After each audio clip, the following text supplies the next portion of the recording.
दोस्तों आ जाओ, आज एक घमंडी कौवे की कहानी सुनते हैं।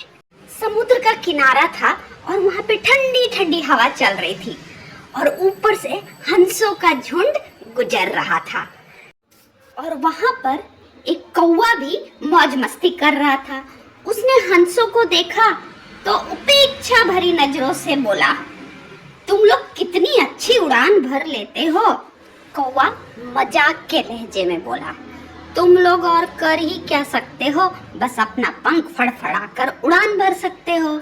कौवे ने पूछा, क्या तुम मेरी तरह फुर्ती से उड़ सकते हो, मेरी तरह हवा में कलाबाजियां दिखा सकते हो? नहीं, तुम तो ठीक से जानते भी नहीं कि उड़ना किसे कहते हैं।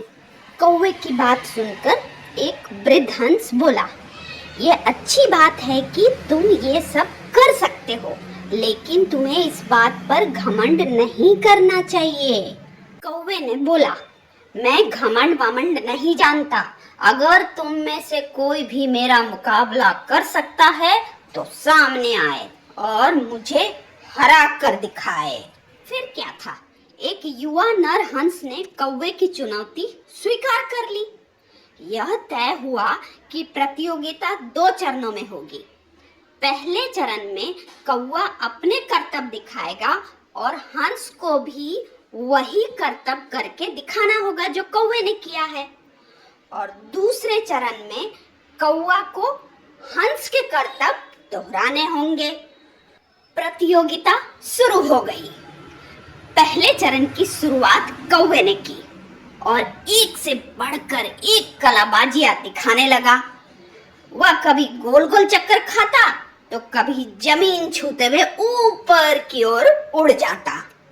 वहीं बेचारा हंस कौवे के मुकाबले कुछ खास करतब नहीं कर पाया और कौवा अब और बढ़ चढ़कर बोलने लगा, मैं तो पहले ही कह रहा था कि तुम लोगों को और कुछ भी नहीं आता। फिर दूसरा चरण शुरू हो गया।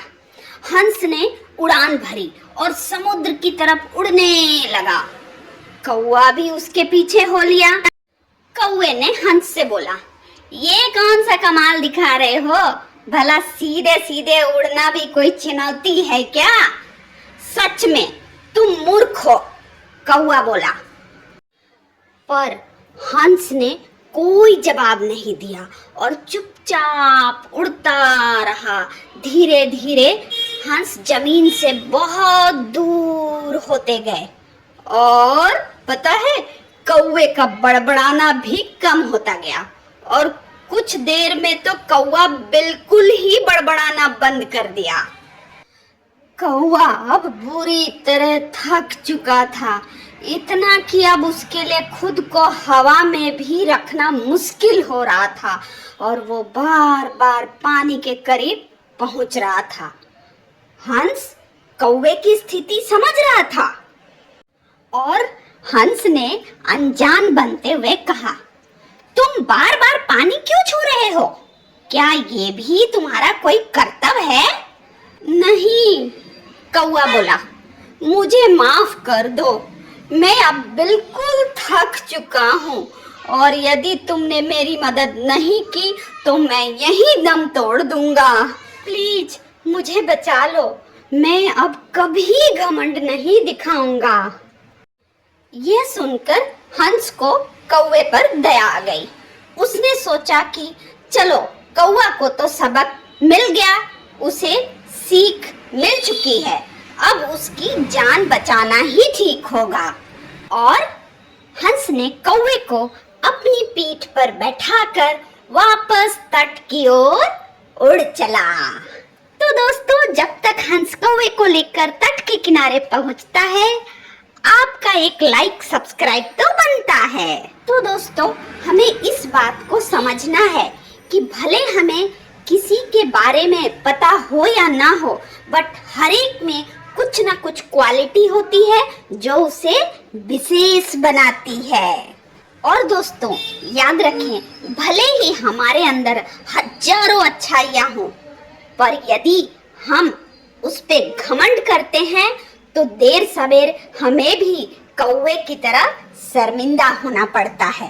तो दोस्तों, आपने क्या सीखा आप कमेंट में जरूर लिखिए और लाइक एंड सब्सक्राइब कीजिए। दोस्तों, यदि आपके पास कोई इंस्पिरेशनल स्टोरी है जो आप हमारे साथ शेयर करना चाहते हैं तो उसे आप अपनी फोटो के साथ दिए गए ईमेल आईडी पर ईमेल करें और बेस्ट स्टोरी पर हम आपके नाम और फोटो के साथ पब्लिश करेंगे। Thank you. और आप ऐसे ही आपका अगला क्या आप स्टोरी जानना चाहते हैं, सुनना चाहते हैं, कमेंट में जरूर लिखें। धन्यवाद।